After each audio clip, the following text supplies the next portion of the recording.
Welcome in, everybody, to another episode of the DNVR Rapids podcast, presented by the homies at Evoca TV. I'm your host, Mitchell Carroll, a.k.a. Merchel, your head of merchandise, your Rapids guy, the guy behind the Twitter account. It's me, your boy. Happy to be here. We haven't done a show in like a week. We didn't have a post game. It's weird. I'm happy to be back, and I am joined by just two absolute podcasting studs. Of course, the super producer back in front of the camera. It's Yahya, my guy. What's up? This is peak male performance right here. This is what peak male performance looks like. This is the ideal male form. This is the ideal podcaster body right now. Like correct. This is what you need to be an elite podcaster. And of course, we are joined by my press row neighbor, the guy that sits right next to me. We just dissect the whole game together. Our guy from the Denver Post, Brendan Ploen. What's up, dude? Howdy, fellas. How are you guys doing on this fine Thursday evening? Great. Honestly, fantastic. Yeah. We're podcasting, dude. Right? Living the dream. Doesn't get better. We got a nice little show for everybody here tonight. We're going to do some, of course, the Rapid season ended on Saturday. So when that happens, with everyone's season that ended, our guy Tommy Scoops, Tom Bogert over at MLSsoccer.com has been writing his 3 questions themes for the offseason. And so we're going to give our take on those 3 questions for the offseason. We're also going to look ahead to the Dallas game this weekend, the final home game of the season. But before that, we got to talk about our guy, Yahya's guy, really. If anyone is the Sammy Vines truther, it's Yahya. Sammy Vines started at left back for the U.S. men's national team against Japan in a 2-0 loss, a bad loss. He spent the first half totally hanging out on the back line, and then worked his way up. Some nice moments in attack before getting sold out in the second half. Ploen, you are as locked in on this U.S. men's national team as any of us. What were your initial thoughts on his performance in that game? Honestly, I kind of thought it was partially like a tactical letdown from the coaching staff, that he was just allowed to sit back and not be his Vines back self and really get forward there in the second half. Yeah, or in the first half, I should say. Yeah, he had a few turnovers, but he wasn't – I don't think he made that poor of a showing, all things considered. There were far worse out there in that game. Yeah, it was not a good day from the back line at all. I mean, everybody got hooked a couple times. Japan's high press was phenomenal. The U.S. could not deal with it. And after the game, it was kind of like Berhalter was pretty much, I don't know, even he really brought it down to like nerves and stuff. And it was like, okay, that I'm not really buying that, because of course everybody's nervous. Yeah. Everybody's about what? Yeah, exactly. I don't think he was that bad. But national outlets everywhere, apparently he's out of the picture, and I'm like, oh, come on. There's what, 50-something days? Jen, I heard it's like that spot's wide open. Like, he should at least be backup if he's not the starter. Like, I don't know. The biggest thing here is that people are pushing for Joe Scally a lot. Yeah. So I think that's where a lot of this negative perception comes from, where they have a guy in mind that everybody wants, and it's just not the guy that they want. Yeah. So that's why anybody that gets that position that's not Joe, it's going to be like, well, he's not good enough. He didn't do – and then Joe shows up and doesn't do anything, and it's like, this is our guy.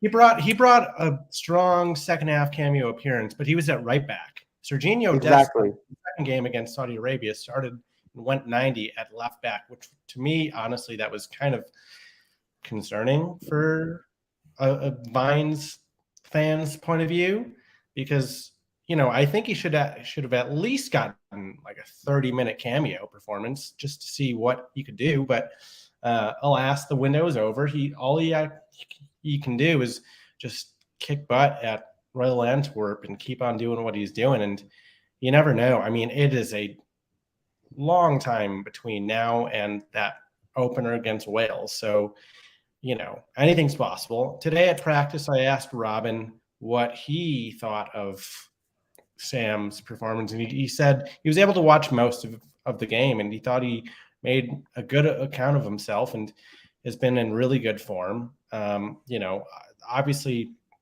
they talk from time to time, and he's saying that Sam is doing great in Belgium. And,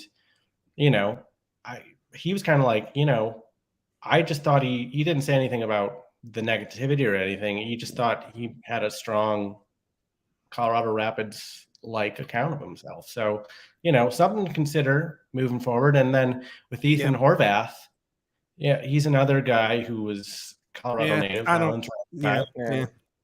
knows? If he's playing, I think it's bad news. I'll say that. Right. It's either him or Sean Johnson. But there's two things. There's two things going against Sammy. One, when he was the most accessible to view, he was playing for the Rapids, right? So national team fans outside of Colorado didn't watch him here. And now that he's in the pool more regularly, he's playing in Belgium, which is also impossible to watch, right? So, you can say he's at the top of the table in Belgium and playing 90 every game and, contributing. But the problem is visibility is probably the most important factor for U.S. men's national team Twitter and fans and everybody to get behind a player. So that is against him. But if he's staying at the top of that and it's still playing if he's their Iron Man for Antwerp for this until the World Cup, I don't see any way he's not the backup outside back. It just makes the most sense to me. But the other thing that really helps out for Sammy Vine. Yeah. Go ahead, Brendan. He's the only other naturally left-footed left back in the pool. But Berhalter was like, well, we can, use a couple right-footed left backs, but that's not natural, So that is definitely a strong case to make. So sorry. Go ahead, Yahya. Yeah, no.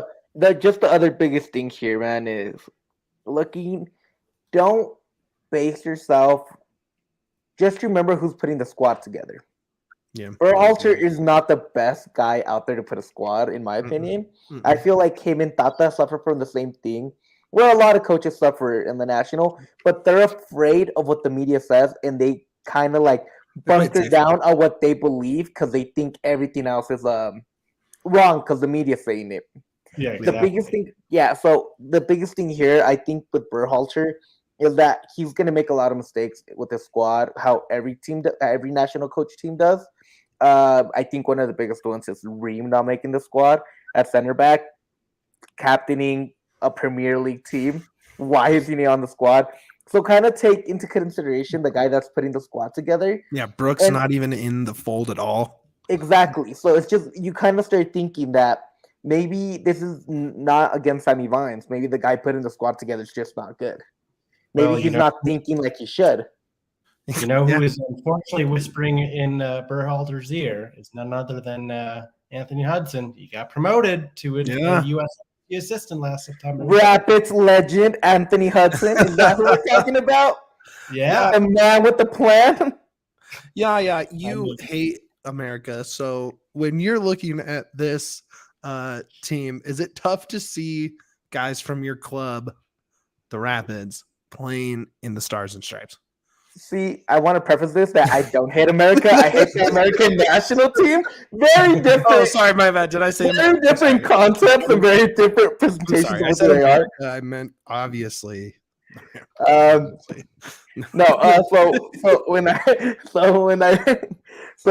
it doesn't hurt me. I actually cheer for them. Cool. It was when the Gold Cup last summer, I want to say, when Sammy Vines was out there playing against Mexico. I couldn't help but cheer every time he touched the ball. Sure. And I was like, I know that guy. I know who that is. I love that guy. Yeah. But I don't hate it, especially because I really don't hate the U.S. I love the rivalry between U.S. and Mexico. Sure. It's just there's always that I am American. I'm a Mexican American.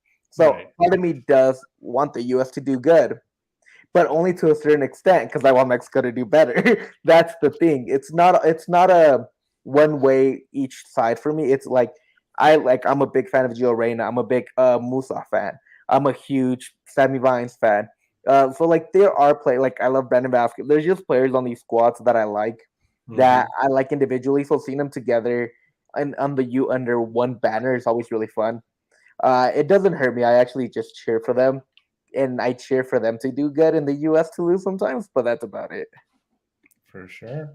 I mean, we got 40-something days to see if Sammy makes the rosters and Horvath. So yeah, it's a big stretch. So let's wait and see and remain calm, Rapids fans. Yeah.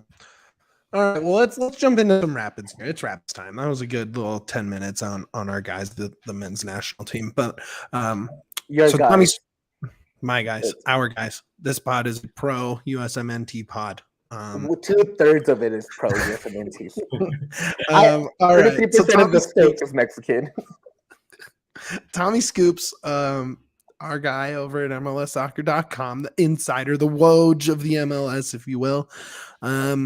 He puts out an article every time a team is eliminated from the playoffs, and the Rapids actually came out later than I expected, if we're being totally honest. It's 3 questions for the offseason for every team.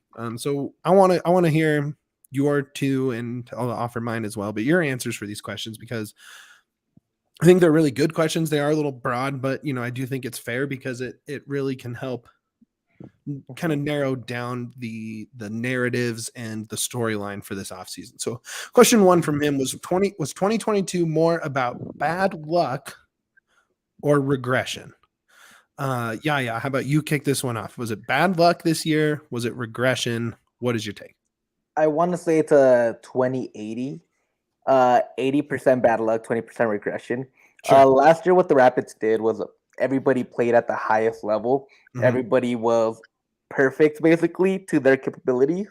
Mm-hmm. Maybe excluding Rubio. I thought Rubio wasn't like what he had to be. But for the most part, everybody last year had performances that they usually don't have in their careers. It was like a career high for them. Sure. It might not show on the stat sheet, but the way they played, that's what it felt. And I think that's 20% of it. I think there was regression along the back line mostly. I think that was the biggest place of regression. We saw it with the center backs. They were hurt. You saw Lawless get hurt. You saw Wilson get hurt. But I think 80% of it was bad luck too. I think a lot of it more was bad luck. I think bad luck that Brian Acosta didn't fit in like we expected him to. Bad luck that Max wasn't ready like they felt he was going to be able to be ready and take on that Cole Bassett role.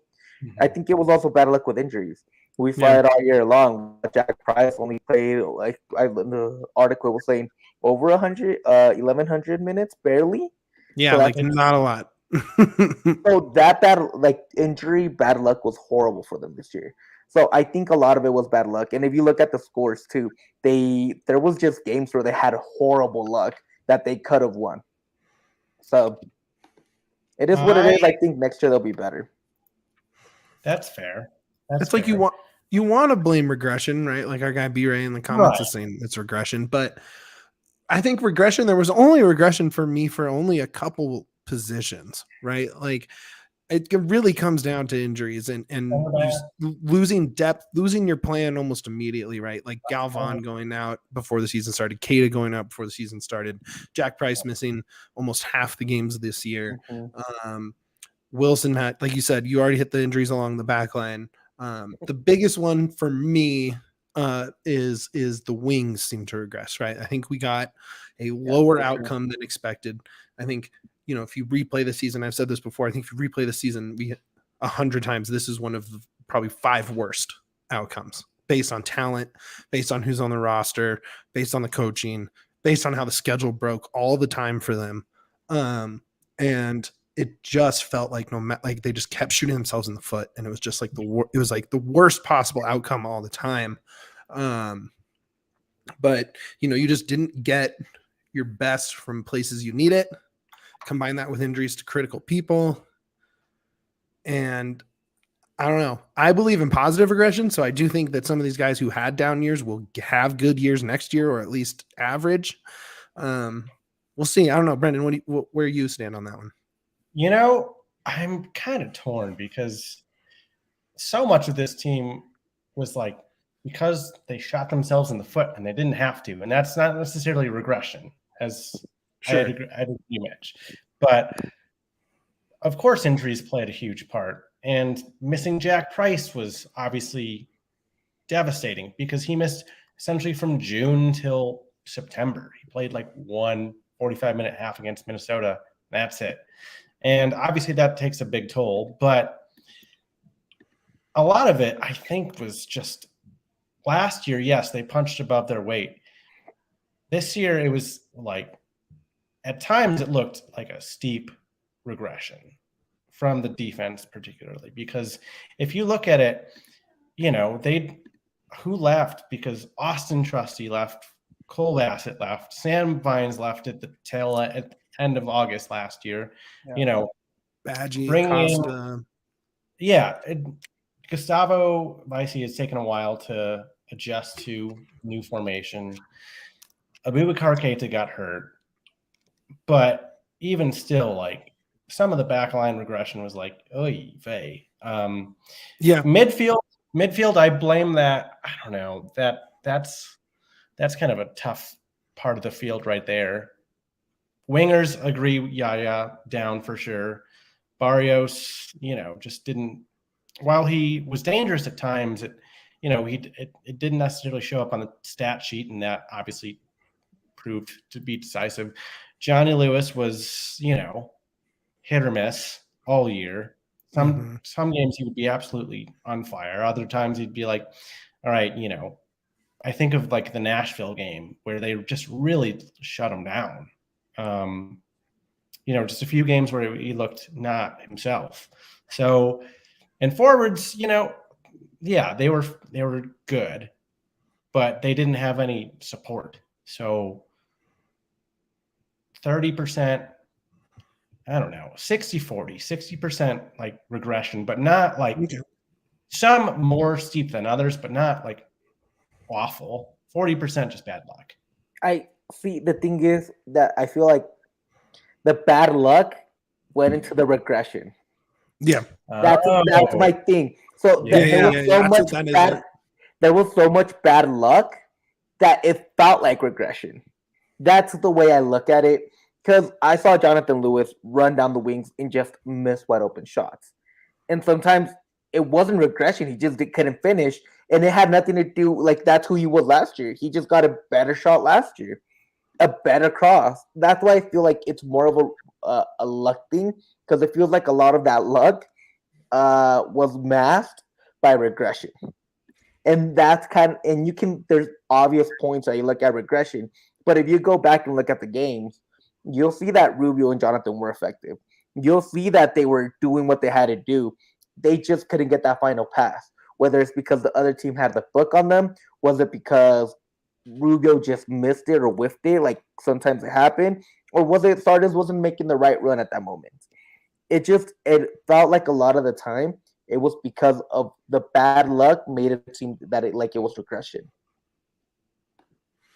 Yeah, I think that kind of hits the nail on the head, where it's like bad outcomes breed, few more. It's like kind of it's like a snowball, right? Where it's like you have a couple bad losses or draws that turn into a loss, or wins that turn into a draw, and then the next game you're in the wrong mindset and it just kind of just piles on itself. I just from the start, right? You lose your depth instantly. You lose Galvan instantly before you even set foot on the pitch once. You have your CONCACAF Champions game. Looks like for a replacement for Trusty once he leaves. Yeah. You have to, and Keita, and then you have to fly to freaking Guatemala to play a game, and then the return game where you gave up a goal right at the end, right? So you're down 1-0. You can come home and easily win because you're such a good home team, and then all of a sudden it's 0 degrees. It's like you're playing in the worst possible conditions. So, to me, it's just that has to be it. And also, I think that game was just kooky because they went down a man early in the game. And after that, it was just bunkered down in the cold, which is even harder to get by. And part of me just makes me think they weren't ready to be up a man, and they didn't have a plan for the weather and to be up a man. So I'd like to pose a question with the guys who had bad luck and also just the regression. Thinking about next year, we know that the opening MLS game is going to be at El Tráfico at the Rose Bowl in February. So we know it's going to be another long season, and we know it's going to be long because Leagues Cup isn't in. For the guys that regress, like how much do you think have to, I don't know, like just figure it out ahead of next year, considering it's going to be another grueling long year? Man, see, that's so tough because like some of the guys that probably played the worst to expectations are also some of the oldest on the roster, right? Mm-hmm. Where it's like, can you expect Mikey B to all of a sudden double his goal production or double his assist production? You probably can't. You can't bank on that, right? If he's even back. Can you count on Danny Wilson kind of gaining a half step back, faster, right? Probably not, right? Like these guys are on the other side of their career. Whereas the young guys, you're just, you can't just it's not a linear thing, right? It's not like, okay, this 21-year-old has this set of skills. That means at 22, he'll do this. And at 23, he'll do this. And, so it's impossible to know that. So I don't know. I guess the answer is you just might have to use this mountain of GAM money you're sitting on and kind of just find throw less poker chips on the table, right? Like some safer bet kind of action. It's kind of, it's starting to become that time in a lot of these starting 11 careers where they're no longer going to be consistent starters, and they start being rotation pieces. And that's kind of what the Rapids need to look at this offseason and see, how do we turn Wilson into a rotation piece? How do we turn Barrios into a rotation piece? Instead of having them penciled in and not having another option because you didn't have another option. Yeah. And that's what this offseason is going to be about. Okay, well, if we're talking roster for this offseason, and this is Tommy Scoop's second question, and it's the biggest one because I think it kind of frames where you spend your money the rest of the way, what positions you invest in after this domino piece falls, right? Do you re-sign Gyasi Zardes? And Ploen, we can start with you on that one. So I pulled up my article from when he first signed, and there's a bunch of incentives that the total deal could reach up to 1.1 million in GAM, but he has to re-sign with the club for 3 years following this season. So He's 30 right now. He scored nine times this year for Colorado. No problem. He can't. Say he gets one more. Yeah. Well, the likelihood that he becomes a double-digit scorer and Colorado sends more GAM to Columbus seems likely at this point. Yeah. So the deal goes up. So it is a big ask, and that's what, 800,000 in GAM, right? To be fair, just to preface that, a lot of GAM, Portsmouth is sitting on. He's like freaking Scrooge McDuck. Like he has a swimming pool of GAM he can jump into. Like the Rapids are flush with GAM. Like that is not GAM is not an issue for the Rapids right now. Very true. Yeah, they have the ammo. Yeah. So honestly, I'm thinking about the guys across the league who have this late stage career consistency. Like Rui Diaz for me in Seattle is a great example. He's up there, right? He's like, I don't know, 32, maybe 33. He's in his ancient. He's early 30. He's been rock solid for them for years, and then it's like if Porg Smith and the front office can build around anybody who can actually do have a great late career push, it might just be Zardes. So I think the 3 years though, obviously his whatever he re-signs for, salary wise, it'll be significantly less. But everybody on the roster has said they've really liked him. Just a pro's pro. And so if you're looking at just at the holistic picture, I think it would make sense to sign him. I think it would. I think they should. Just, consistency. Yeah, obviously you're going to want like another interleague force to sign, with Rubio and to add just more depth. But I don't know. I think he's just a really good guy to have around. And while some fans might not, might be asking too much, where he has to score every single game for them. Trust me, it's more than just. It's more than it's multiple fans out there. Yes. Look, here's the thing. Like, so I think bottom line, I think they do resign him. The answer is yes. Yes, you re-sign him as fast as he is willing to sign that contract. There is not a goal scorer in this league who is dying to jump to Colorado. I'm sorry. There's just not. You're going to have to pay insane money, way more money than you're going to have to pay Zardes to stay than you will to go get some premier goal scorer who probably doesn't want to come to Colorado anyways.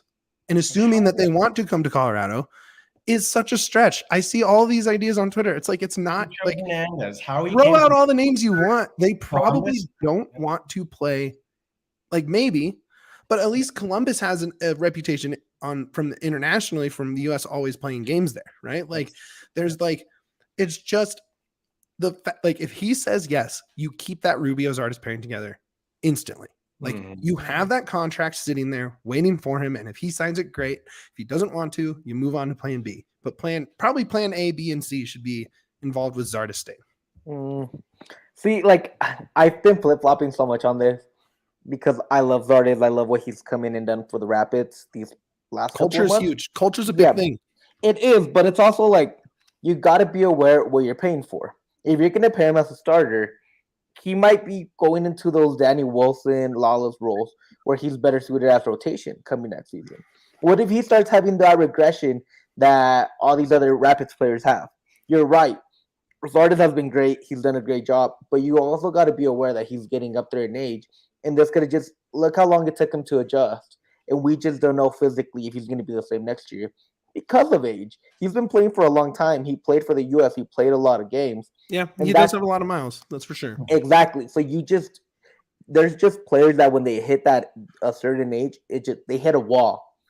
They can't all be Kai Kamara, where they're still scoring when they're 40 years old. You know what I mean? But his contract is tammable now, and I'm sure you could do it later. Like you can build that into this next contract where you're not locked in DP money at the top. It is, but it's also like that money could be spent somewhere else that could help now. Maybe. Well, you gotta be aware. Yeah. Because it is like I agree with you. You can get things done faster by yourself, proven by Rubio. But you get further when you have help. Proven by Zardes and Rubio. That they were able to create more goal chances. But the thing is also, you got to make sure that Zardes is the right guy going forward, because you can't just think next year. You just can't think the year after that. You got to be thinking a little bit ahead, because what if Zardes does hit a wall? Sure. So that's my fear. Okay, so throw B-Ray's last comment up there, if you wouldn't mind. He's scoring one goal every 215 minutes. You can't have your number 9 doing that. Do you know how many assists he's gotten from the top 3 wingers on the team? That's Lewis, Barrios, and Sam Nicholson. Do you know how many assists they have? The top 3 wingers on the team. Do you know how many assists total they have? Zardes? Oh wait. No, just total. 2 Zardes? No. Those 3 combined assists on the season. I want to say 3. They're all probably Lewis. They have it's 9, but it's 3 players. Yeah. The 3 people who should be leading your team in assists have combined for 9 assists total. It's terrible. So yes, Zardes has scored 1 goal every 250 minutes, where everybody's going to be a double-digit goal scorer with essentially 0 help getting him the ball, right? He's a great set-piece target. And guess who missed half the games? The best set-piece taker in the MLS. Yeah. Again, I don't disagree, but I just can't get this out of my head that there might be a wall coming for Zardes, which play, and I think the Rapids re-signed him with the idea that he starts off as your starting 9, but you have a piece on the wings and he becomes a rotation player. And I think that's what a lot of these players need to start becoming for the Rapids. Maybe, but there's also a truckloads of money coming down the line with this Apple TV television deal as well, broadcasting deal. So like, you know what? Like if you sign a big contract now, there's only more money able to spend coming in. So I think we just do it, because here's the other thing, man. Rapids have to be realistic. Like this is probably the best striker you can bring in. I don't think it's the best striker they can bring in, and I really do believe in that. I think it's the best contract. I think it's the most team friendly. I think it's the intersection of talent, production, and contract. I think it's the best situation you can have. I think it's the most Rapids move you can make. I think it's the most Rapids move you can make that benefits what they want. Really true. So, guys, the MLSPA, they do this annual wage budget released every May and I don't know, September, for guys who are, for the entire league, right? And so Colorado in 2022, at least as of May, at that point, they spent an estimated $3.1 million on new players. And the total spent on forwards outside of Zardes was, at least for, I think, wage, I believe I described this as wage, was $1.7 million. So much of that money went to one player, which was like, whoa, obviously he ate most of the budget up by himself.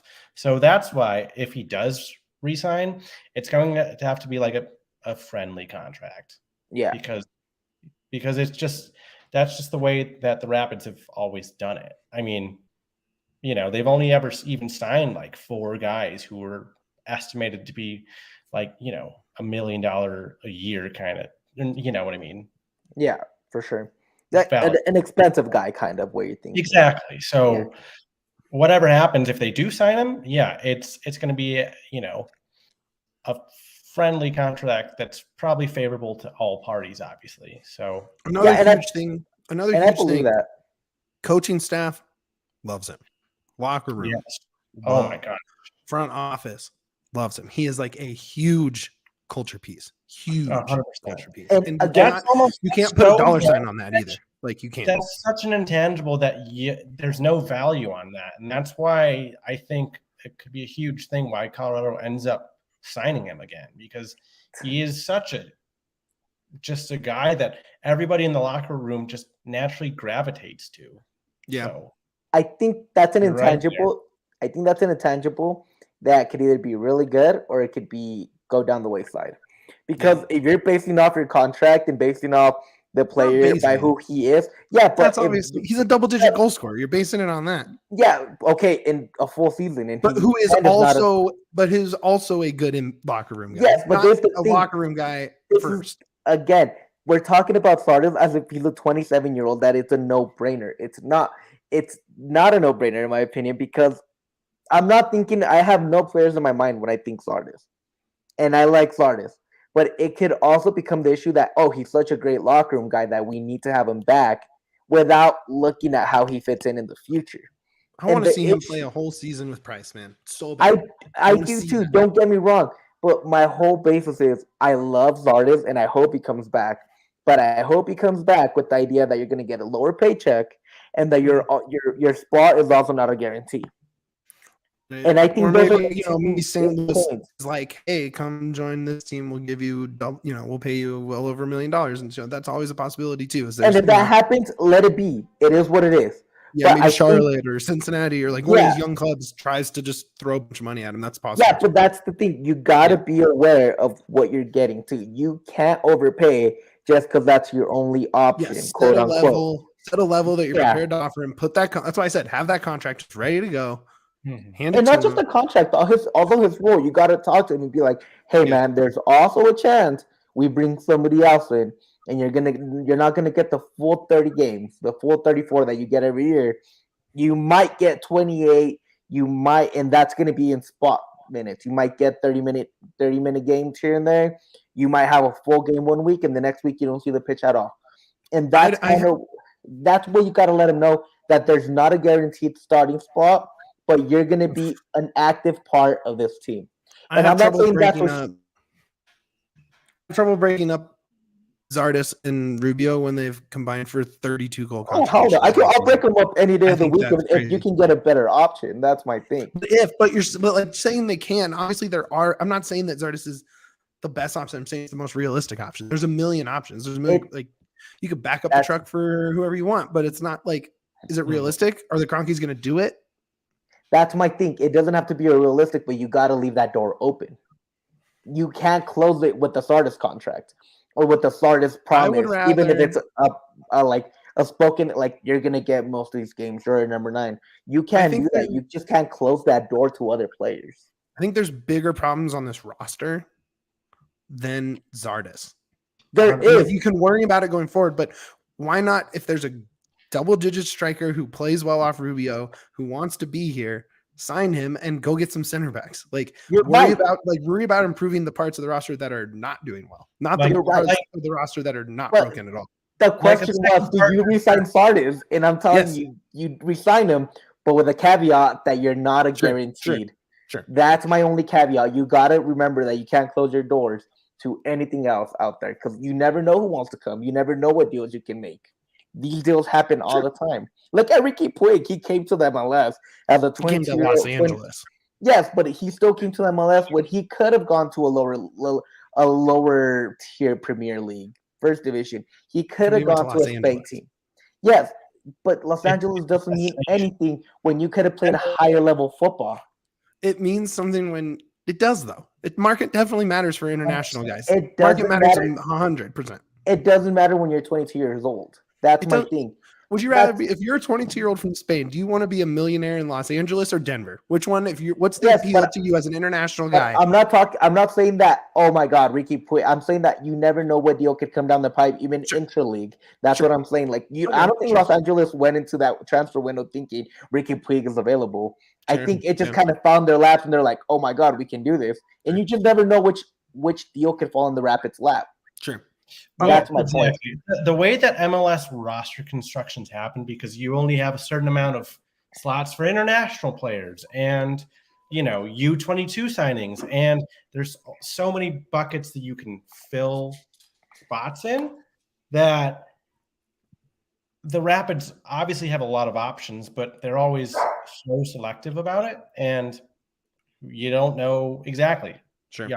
You don't know what's going to happen next year. So, all right, let's get into this third question. But first, let's talk about the homies at Evoca TV. Evoca is the new GOAT in Colorado sports that is the greatest of all television.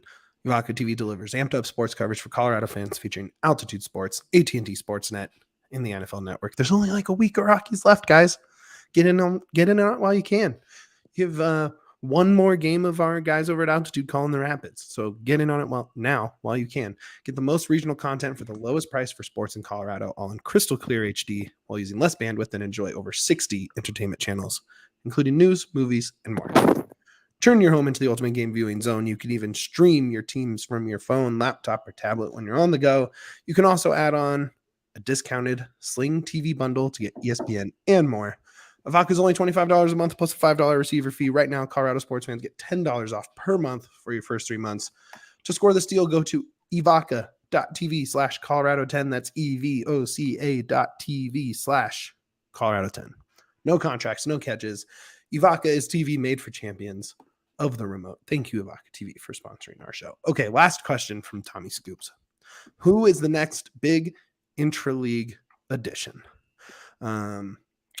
I guess I will kick it off, and I think the move that makes the most sense, based on what the Rapids need right now, the biggest hole in the roster, versus who is available, is a guy that we just saw play right next to Sammy Vines, and that's Aaron Long. Oh, love that. He's going to be a free agent. He's a free agent. We saw him almost win the game for them against the Rapids in the wildest MLS game of the season. On those set pieces, he is exactly what is missing on this roster right now. In my opinion, that to me makes the most sense for an MLS player level move. Do you guys agree with that? Did he make your lists, or who else do you have, Brendan? I really like. Let's see here. Shallow is off the list. Oh no, thank you. I do not want Shallowy. No, thank you. No. Bedoya is off the list. Yeah, he just resigned. He's not going anywhere. Mm-hmm. He's in Philly next year for sure. Honestly, one guy that I kind of see. Well, no, he's going to be 32.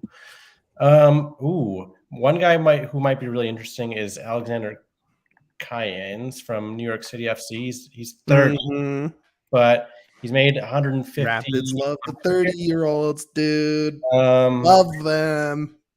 Let's see here. But the thing is, he's coming from New York, where obviously it's the city group, so they command.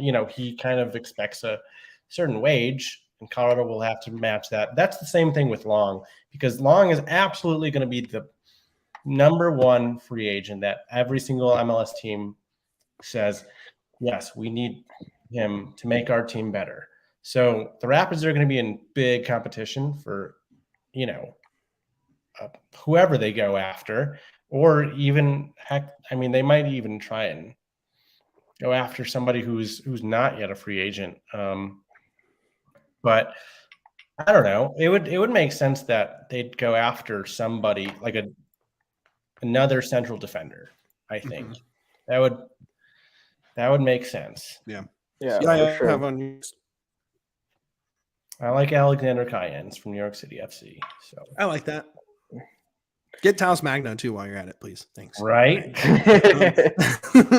Yeah. Who's a target for you in the MLS to make it to Colorado? So defense is clearly a need, but I think an undercover need is midfield. Oh, I think for sure. they need a lot of depth. Like a second partnership with Price, or I think somebody that can play the Price role, or even like I love Acosta, but like injuries are just scary as well. Like, and Acosta's like not reliable. The whole yellow card thing was deeply concerning. He's like almost leads the league in them. So I believe he does. Yeah. So there's two players and they're out of Houston, and I've mentioned it before. It would either be Matias Vera or Coco. One of them's going to be out of a job. Coco, yeah. One of them's going to be out of job because Hector's there. Herrera, HH. He's guy. right there. You bring them in, see what they got, man. I love how they both play. They're both speedy guys, but they're both technical guys. They both know they know where to get the ball, when to get the ball. So if I'm looking at a need and I'm looking at squads around the MLS that there's going to be a player out of there, go look at Coco or look at Vera. I think they're going to be two players that they're going to be gettable. I think Houston's going to want to get some of that money back, even if it's GAM. And I think that's going to be the easiest way to get one of those. So I would look at Coco and I look at Vera. That is, another GM who is just, I've heard just really good things, how he's willing to negotiate for like fair prices for Houston. So, and he had a great interview when he just sacked their coach. I thought was a really nice, eye-opening look into how he runs that franchise. Yeah, and again, I just look at them and they kind of look like players that would fit perfectly with the Rapids. I think they kind of fit that mold that Frazier likes, and they're younger. I think that's what the Rapids need. They need an injection of youth, whether it be on defense or whether it be on offense, whatever. I think that starting 11 is getting stale, and you need an injection of youth. You need somebody that's willing to run box to box and not just be Rubio all the time. And I think if I had my choice, it'd probably be Coco because he just runs the whole pitch. But I really like that. Yeah. So it'd be Coco, but if it's Vera, I'm also cool with it because I love Matias Vera. I think he's a great player. And I think at the end, they do have another midfielder in there called Memo Rodriguez. And I know they're really high on that kid, too. Yeah. Memo's sick. Yeah, and I know they're really high on that. So I think that one way to open up a spot for Memo is getting rid of Coco, getting rid of Vera. And I think the Rapids, if there is a bidding war for, I think should be in it. I think they should see what they want for it, and I think it'd be a great addition to that starting 11. Do you know who I'm going to say? Because we've said about 10 billion times on the podcast, but if we're talking midfield and we're talking Danny Rojas. if we're talking too many players, like there's just an excess of midfielders at LAFC. So we have a Ghanaian on the roster now, and we add another and get my guy, Latif Blessing. Get him. Blessings would be a in dope here signing. now. That would be clutch. Yesterday. It would be so sick. He's perfect.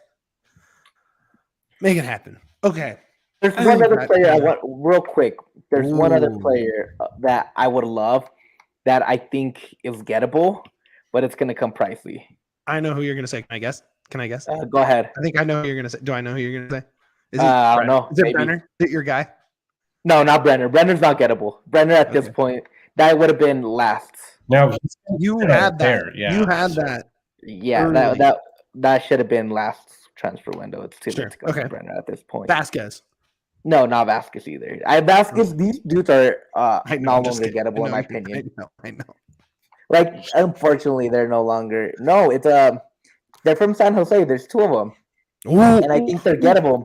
I think it's Cade Caldwell or it's Ilobisi. I think those two are the two that are going to be gettable that are high end names. I think San Jose. Ilobisi, dude. I think Ilobisi or Caden are going to be gettable players. Cade Caldwell, sorry, Caldwell or Ilobisi are going to be gettable players. Europe sooner than later. I believe Caldwell will leave, but like 19. Yeah, but all you need is you already have Ralph, who's a future Canadian men's national team, probably possible breakout star for the next World Cup. The biggest thing I think with this team, the issue with San Jose, I think they're getting frustrated with Caldwell because they've had him. He's been playing since what? He was 16, 15?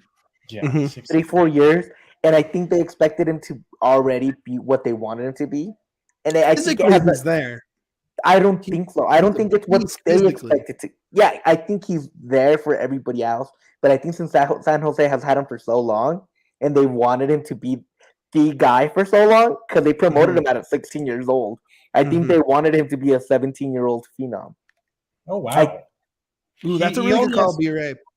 He only has 2 goals, 3 assists. Yeah. At least that's what I'm seeing. Yeah, dude. I just don't think it's what they want. Like he could. Yes. Yeah. And I maybe just think takes a change of scenery. Exactly. And I just think there's a certain frustration that goes within your own guys when they don't produce and they're not at the level that you expect them to be at a certain age. And I think San Jose is at a crossroads. So B-Ray, I saw that question. If Fortuna doesn't give him a certain allotment of minutes by November, January, December, January. Yeah. Okay, so it is. So it's when the international window opens. Yeah. They can just recall him. Has the right to recall him on loan. And how do you feel about that? Not good. I don't know if that's the move, man. That it was the previous head coach was big on Bassett, wanted him to be a big key piece of that midfield, and then he got sacked like 3 games into the season, and now this other guy is kind of like, well, I don't know what to do with him, because he didn't play the last game at all, and I think he got like a cameo appearance the game before, and so it's one of those things where he has to just regain trust with the manager really fast if he wants to stay overseas. And, he's what, 21, right? 22, I want to say. Right. Okay. So, he's still really young. And if he comes back to the Rapids next year. 21, you're right. Sorry. If it would not be the worst thing, and I don't think it would be considered a failure at all on his part, it would just be like a weird circumstance. Unfortunate events. Yeah, exactly. But I certainly could see it happening, honestly. If he doesn't play, and if the Rapids realized, okay, like we're kind of like need that key piece, I could totally see Cole Bassett being in the starting 11 next year. Kind of playing that Mac role, right? And maybe Acosta's still here. Or Rubio would be up above. I mean, if you roll out Rubio, Bassett, Price, possibly Zardes, keep the 2 wings with Zardes and I don't hate it. I just think there's better options. But it's nice to have that in your pocket if nothing goes through. But I don't think that should be plan A. Well, let's think about this lineup. Just midfield and forwards. Price, Coco, Bassett. Then you got Rubio up front. You got Max on the left, and you got Jonathan Lewis on the right. The amount of things that would happen for all of that to fall into place. Yeah. It's crazy. It is very crazy. But there's also a path. Is it covered in trees? Yes. Yes. But there's also a path. There's also a path that you can kind of see. That you can kind of. I wouldn't like to see Bassett back in here. And it's not because I don't like him. He's one of my favorite players. It's just I'd like to see him succeed in Europe. I'd like for him as personally as a player. It has nothing to do with what I would do to the Rapids. As a Rapids fan, I would love it.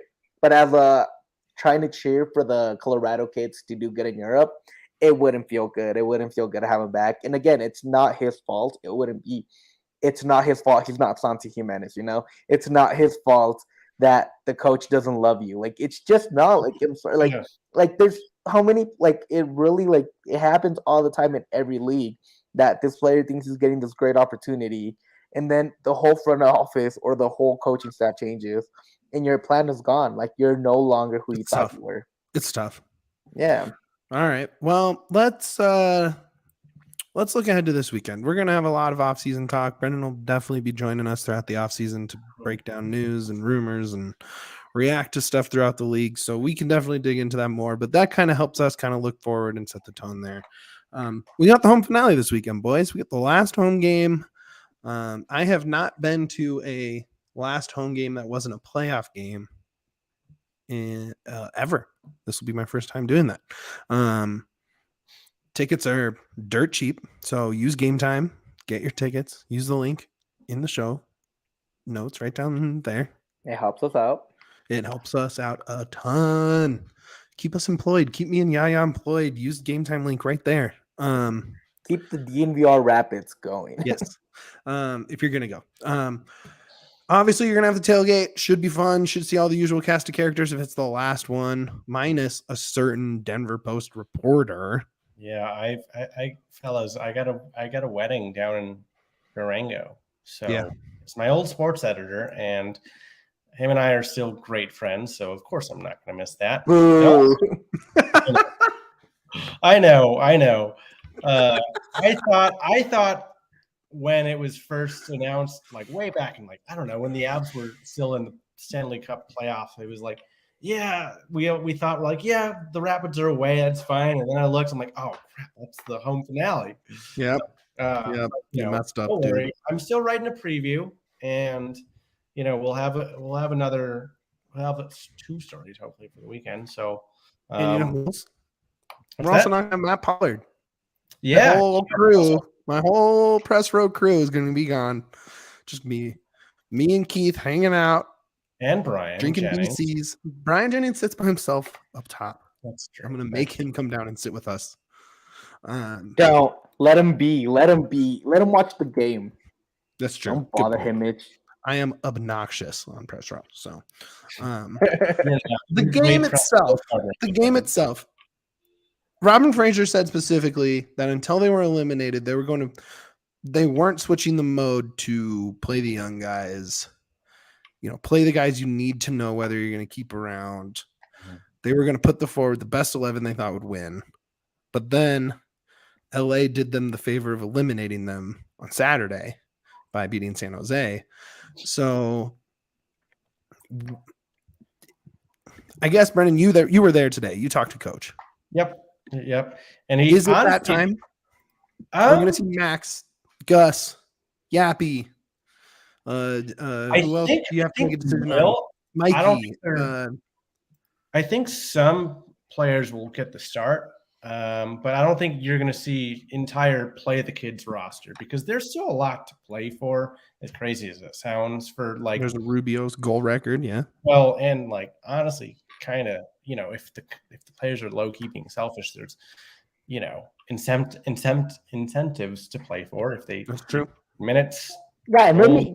They deserve to play for that. Yeah, they deserve to play for that. Those incentives, honestly. So I asked Robin, I'm like, what's the energy today heading into the weekend? He's like, these last two games are a character test, and guys have to be up for it to show that they want to be here and really be out here to prove that we're better than where we've ended up.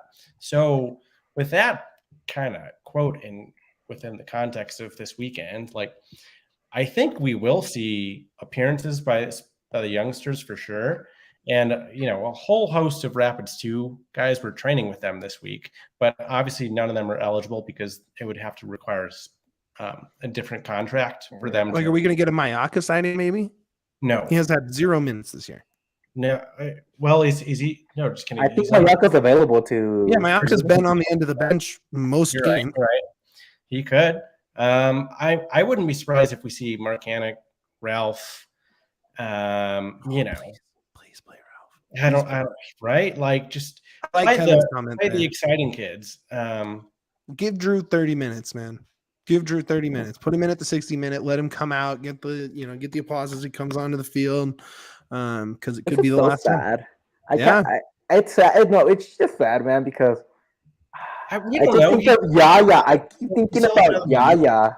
He still has the contract option. So honestly, from like I've asked, and it's been like really like it's been a last minute decision if he'll retire or not, and like it's who knows. So, but yeah, it would be great to see Drew and just Colin Warner and I don't know the good vets that have helped. The Aurora boy, pride of Aurora, Colorado. Dude, it's still sad. There.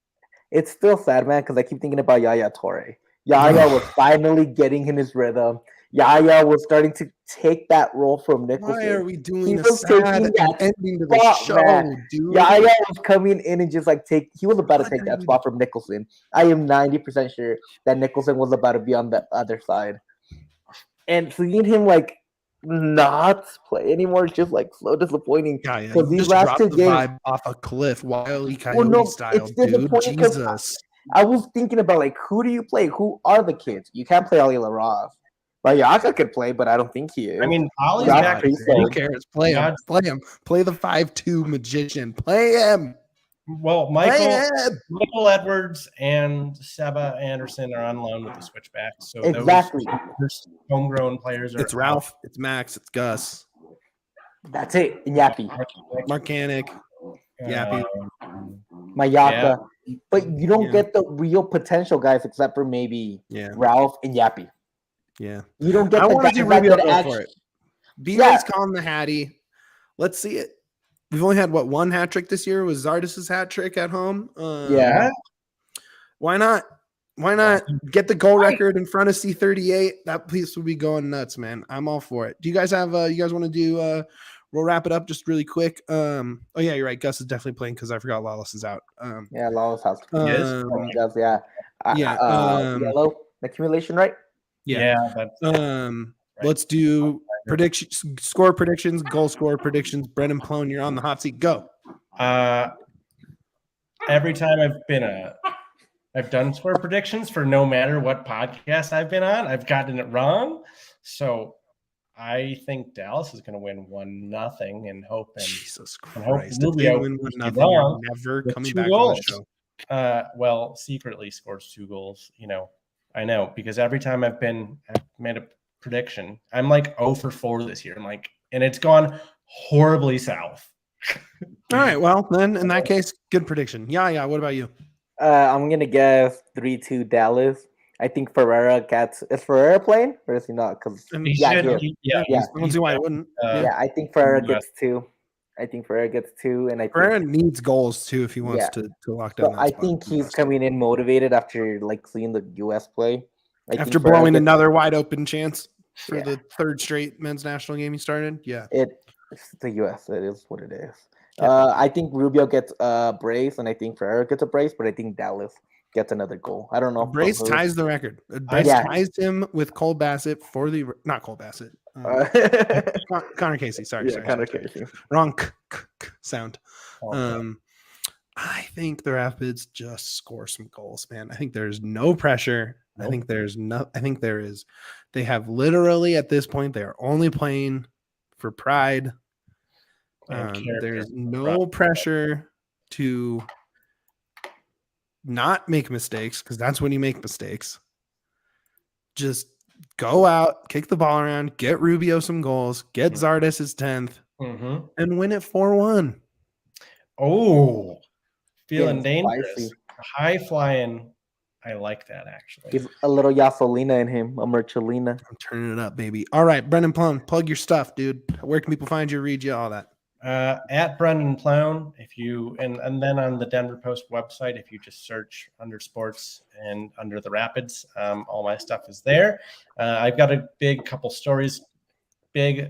stories coming out. You want to tease it? In the next couple weeks. One is actually going to be on U.S. women's national team. Love it. And another actually on Robin Fraser's daughter, Nikki, doing a feature on her. Great story. 17 team. So in addition to not just the Rapids, there's all statewide soccer. So yes, it is. You follow at Brendan Ploen on Twitter. So do it. Make sure you're following Brendan. Absolutely read his stuff. Yeah, go ahead. Plug away. As always, give us a 5-star review wherever you listen. Apple, Stitcher, no matter what. Give a like to the YouTube. It really helps us out. These all interact on Twitter with Mitch, me, and Brendan. We have a lot of fun. Most importantly, follow DNVR_Rapids. Tell us what you like. Tell us what you don't like. We're more than happy to accommodate as much as we can. And maybe we can tease it a little bit. Look out on the Rapids Twitter. There might be big news coming for next week. We don't know yet. But Monday, look for an announcement. Just keep your eyes out for that. Yeah, we'll tease it and we'll leave it there. All right, drop them in the chat. You know what I'm talking about. Get your merch. Get your scarf. Get your t-shirts, get your DNVR sports subscription. Whatever you guys subscribe to, whether it's the Post, DNVR, thanks for supporting us all out. So. Yeah, it helps everybody. Follow me. My Twitter handle's right there. Let's see. We have the Prem is back, at least for my team, who had to take 2 weeks off because of the stupid Queen. It's pretty late in the podcast. No one's going to hear that. The Queen. We're not talking about the bad. We're talking about the leader. Talking about you, Elizabeth. Little old Lizzie. Oh, boy. Could have not done this a month ago during the offseason? Dude, United is going to go 3 weeks without playing a game, and then they get to go to City. So that's going to be fun. I'm going to have a miserable time watching soccer this weekend. But whatever, I'm still going to do it. All right. All that said, the most important thing, and it's the most important thing, as always, baby, up the pits.